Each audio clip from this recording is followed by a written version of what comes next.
Welcome back to my channel. Jumpa lagi dengan Felixa Bocah Tulung Aku.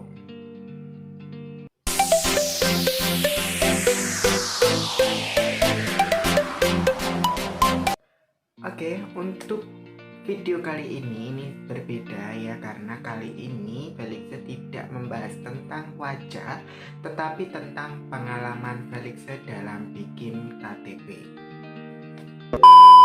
Nah, ini bukan hanya KTP yang seumur hidup kan ya. Jadi kalau KTP kita rusak, itu gimana sih cara menggantinya? Terus biayanya berapa? Mungkin ada yang senasib dengan saya. Jadi tonton terus videonya. Jangan lupa untuk di like, subscribe, komen, dan juga di share di media sosial Anda.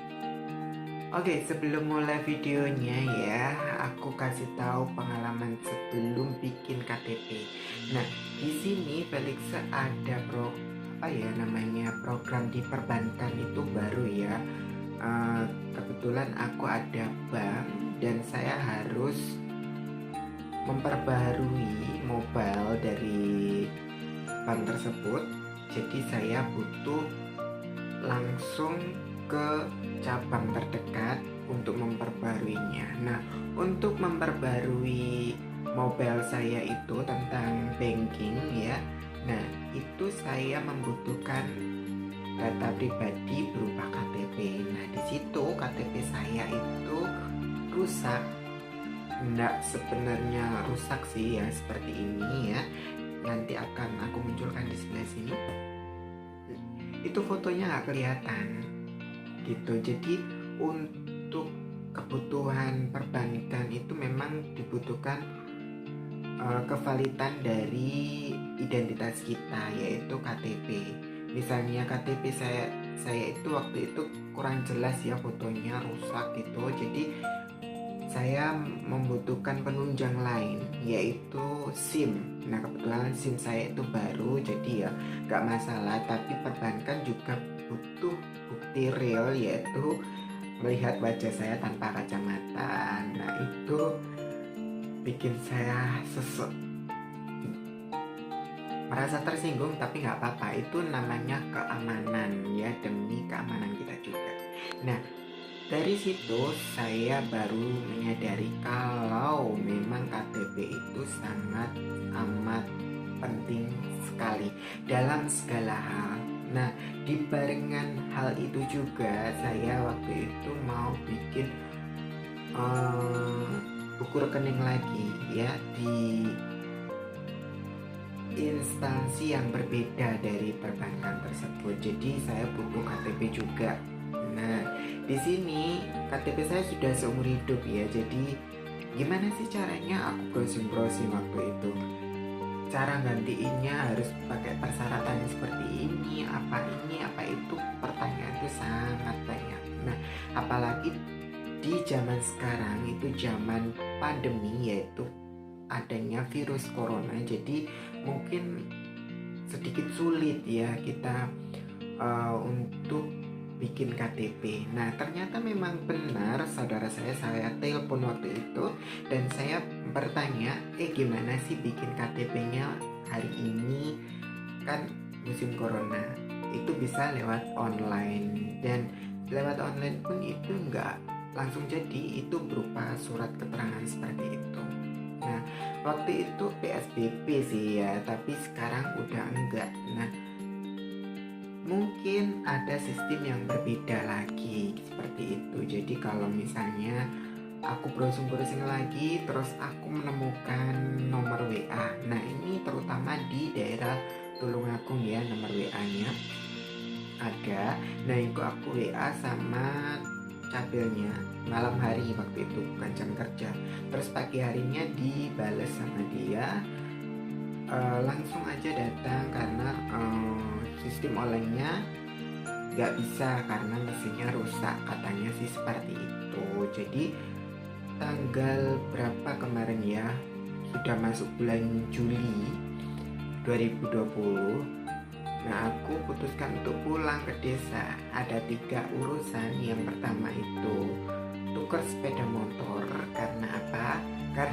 harus ganti plat motor saya. Terus yang kedua itu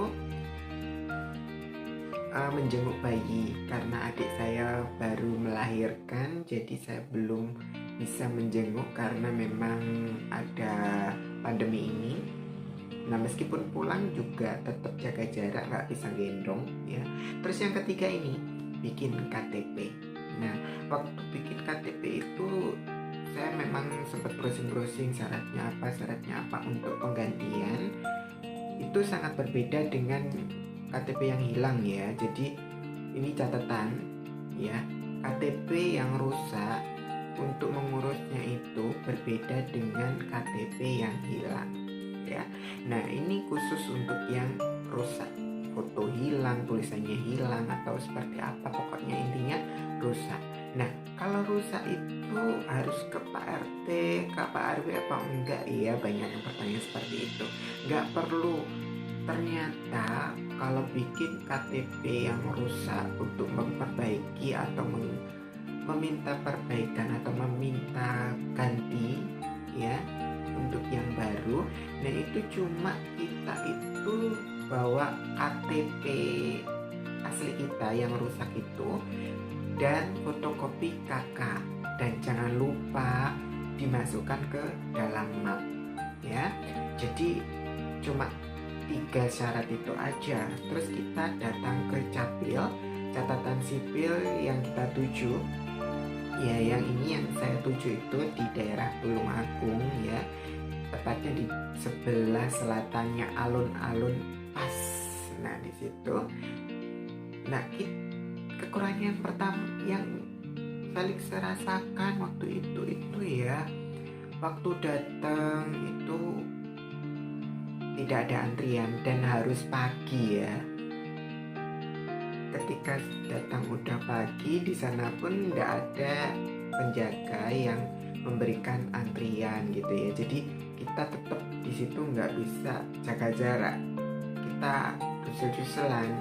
Jadi di situ kekurangan di Capil Tulungagung waktu pandemi ini ya. Di situ koordinatornya kurang tepat ya, kurang tepat lah.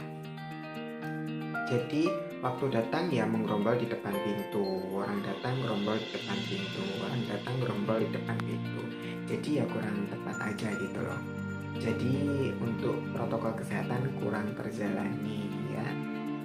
Saya datang waktu itu jam 5 pagi, nah sampai sana jam 5:30 udah banyak orang yang antri bikin KTP. Nah, saya juga karena nggak ada nomor antrian ya, saya mendusel di depan agar dapat nomor antrian, nomor atau panggilan yang tercepat, bukan yang pertama tapi yang tercepat.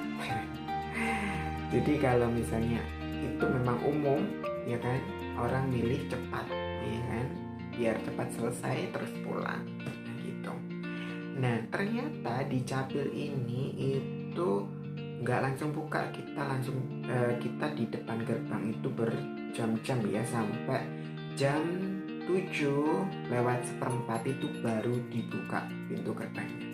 Nah, kita langsung lari ke bagian belakang ya untuk menumpuk data kita agar cepat. Waktu itu aku udah sekitaran nomor ya, di sini nggak ada nomor antrian soalnya ditumpuk-tumpuk gitu. Aku sekitar 25-an lah ya, nomor 25-an. Terus saya dapat tempat duduk juga.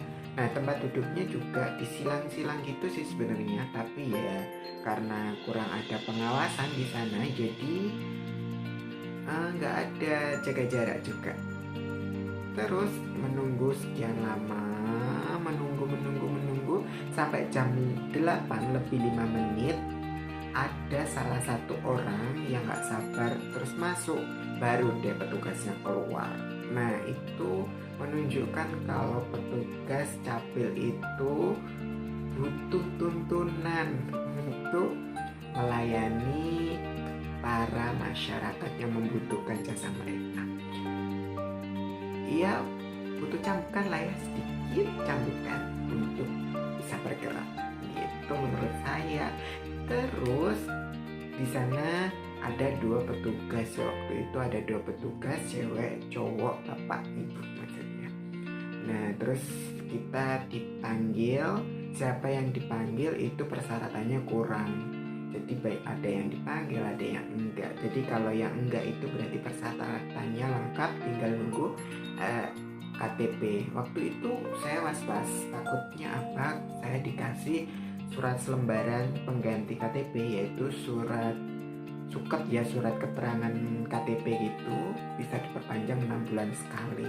Nah bagi saya itu nggak penting sih ya, yang penting saya itu dapat KTP karena saya ini bekerja di luar kota, jadi nggak mungkin saya harus tukar KTP. Saya di luar kota juga butuh KTP ya kan, jadi nggak mungkin saya bolak-balik keluar kota gitu ya, Tulungagung Surabaya kan nggak mungkin. Selain transport juga sekarang kan masih musim pandemi ya kan. Nah di situ ya nggak apa-apa lah, dijalani aja. Waktu itu saya berpikir seperti itu.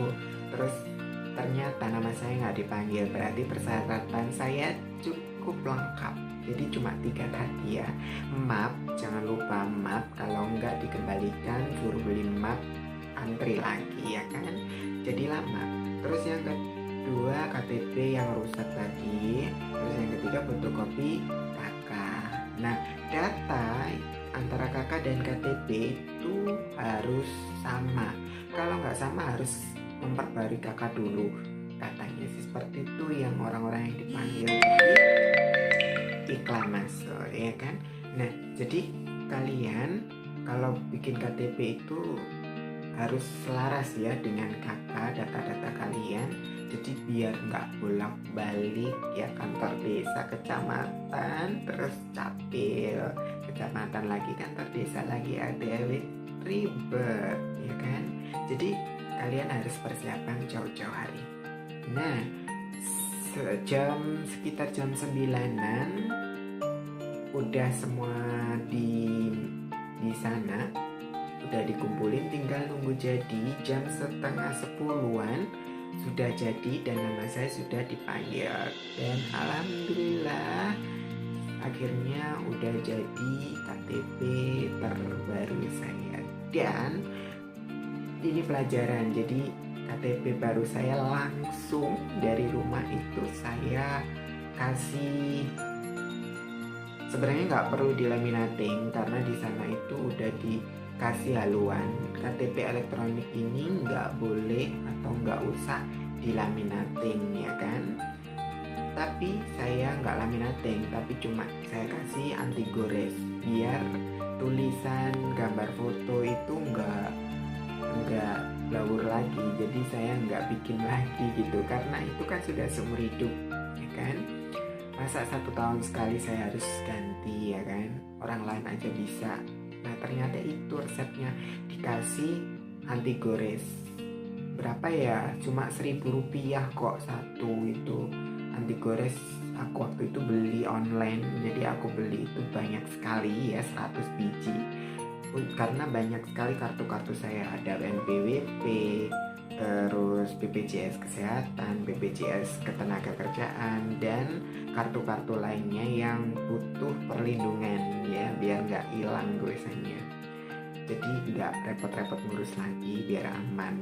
Habis gitu saya masukkan ke dalam plastik yang ukurannya pas dengan kartu, jadi ya aman lah ya. Kalau ada petugas minta yang dilepas ya dilepas, gampang juga kok, bisa dilepas pasang gitu. Jadi itu tadi pengalaman saya tentang bikin KTP yang rusak ya. Jadi nggak ribet persyaratannya, cuma kita harus datang langsung ke capil pagi-pagi ya. Mungkin di daerah saya seperti itu, mungkin di daerah lain mungkin ada masukan atau mungkin ada persyaratan yang mungkin, kalau soal persyaratan sama, tapi untuk peraturan protokol kesehatan atau tentang apa ya, untuk mengatasi di pandemi ini mungkin ada syarat-syarat tertentu di data kalian itu mungkin sedikit berbeda, mungkin kalian bisa share-share di bawah ya, bisa komen, bisa kasih masukan ke saya. Oh iya, satu lagi, sebenarnya di sana ada petugas. Waktu petugas 2 keluar ini, awal-awal keluar jam 8:05 ada petugas, mungkin ini bapak kepalanya ya. Dia menjelaskan tentang protokol kesehatan, sangat top banget buat dia, tegas dan tersenyum ya. Meskipun tertutup masker, dia kelihatan tersenyum, ramah seperti itu, tidak seperti petugas sebelumnya yang kasar ya, menurut saya kasar.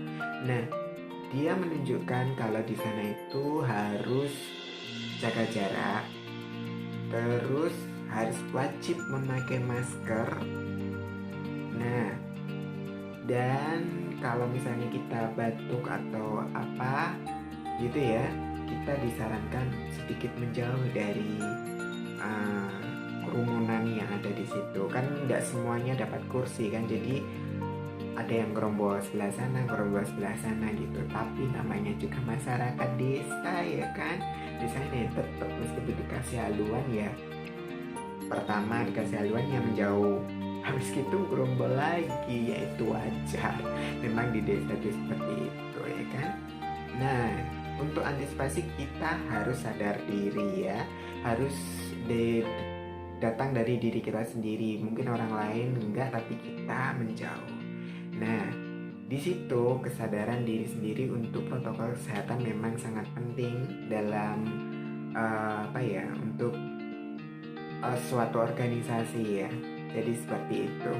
Nah, untuk pelayanannya di Tulungagung itu sangat sedikit di awal itu yang kurang setuju ya, tapi di pertengahan saat berjalan, apalagi ada pimpinannya, itu sangat top banget. Dan aku sangat berterima kasih udah diizinkan untuk bikin KTP baru di sana. Oh iya, satu lagi, ini pengalaman saya ya pribadi. Kan ada undang-undang yang dikeluarkan, tidak tahu itu undang-undang berapa, tapi saya pernah browsing bahwa anak perantauan itu bisa bikin KTP di tempat rantau. Kebetulan saya itu rantaunya di Surabaya. Saya sebelum ke Capil Tulungagung, saya sudah WA via online ya di Capil Surabaya di daerah Tunjungan ya. Nah, di situ saya sudah bertanya-tanya apakah saya bisa, syaratnya apa. Nah, ternyata di Surabaya itu tidak bisa ya. Jadi kalau misalnya kalian para perantau yang ada di Surabaya, kalau bikin KTP ya tetap kita harus pulang kampung ya, nggak bisa bikin di Surabaya. Walaupun sudah dikeluarkan undang-undang kalau kita sebagai perantau itu bisa bikin di tempat domisili kita rantau tersebut ya. Tapi di Surabaya itu tidak bisa ya. Nggak sopan iklan. Nah, jadi itulah pengalaman saya. Ini jujur ya, nggak ada lebih-lebihnya atau kurang-kurangnya. Nah, ini udah mau azan, jadi saya akhiri videonya ya. Mudah-mudahan ini adalah pengalaman saya yang bisa bikin kalian yang cari info mau bikin KTP yang rusak ya. Jadi mudah-mudahan bermanfaat, dan juga jangan lupa untuk di-share. Kemungkinan ada teman Anda atau saudara Anda yang butuh informasi seperti ini ya, bisa di-share atau bisa diberitahukan, terutama di daerah Tulungagung ya kan, biar mereka nggak rincu ya, harus datang ke RT, RW, balai desa, kecamatan ya kan. Jadi padahal cukup simpel loh, kita langsung datang ke capil aja udah langsung dilayani. Oke, terima kasih. Jangan lupa untuk di like, subscribe, komen, dan juga di share di media sosial Anda, karena subscribe itu juga gratis dan gak bayar, cuma kuota aja ya. Terima kasih, see you, bye bye, salam persahabatan.